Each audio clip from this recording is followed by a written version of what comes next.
Nakaalerto ang mga otoridad at mga residente sa Ilocos Region dahil sa pagdami ng nagkakadengge. Lagi pong naglilinis. Mahirap pag walang pera, pag ano, dadalhin ka sa ospital, wala kang nagastos. Nasa 80% ang itinaas ng kaso sa rehiyon ngayong taon kumpara sa parehong panahon noong 2024.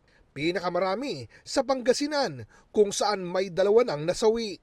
Sa Quezon City, halos 2,000 kaso ng dengue na ang naitala sa lungsod.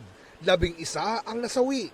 Batay sa datos ng Quezon City Epidemiology and Surveillance Division, halos 200% ang itinaas ng kaso ng dengue mula January 1 hanggang February 14 kumpara sa parehong panahon noong nakaraang taon.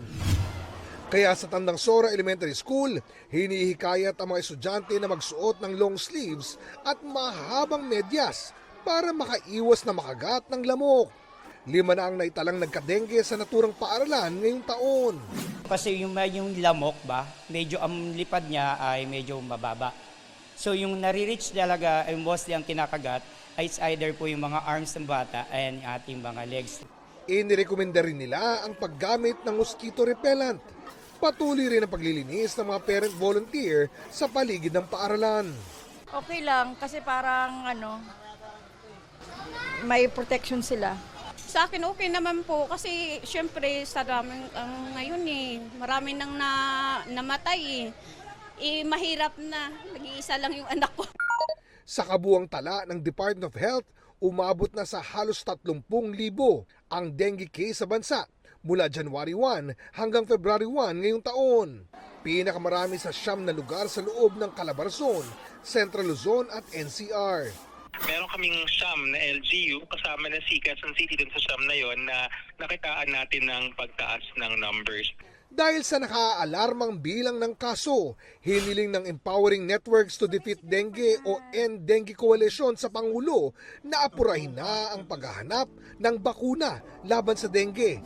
WHO recommended that for highly endemic countries, kagaya ng Pilipinas, gumamit na ng mga paraan na efektibo. Vaccine is one of them. Ayon sa DOH, may pinag-aaralan ng bakuna sa kasalukuyan ang Food and Drug Administration. Ang pakay po ng DOH ngayon ay para lahat ay plansyado at siguradong ang science ang mananaig ay dapat antayin natin ang evaluation ng ating Food and Drug Administration. Itinaas naman ng PhilHealth ang coverage para sa severe dengue cases. Ibig sabihin, pwedeng mag-claim ang mga pasyente ng hanggang 47,000 pesos. Para sa GMA Integrated News, ako si Oscar Oida, ang inyong saksi.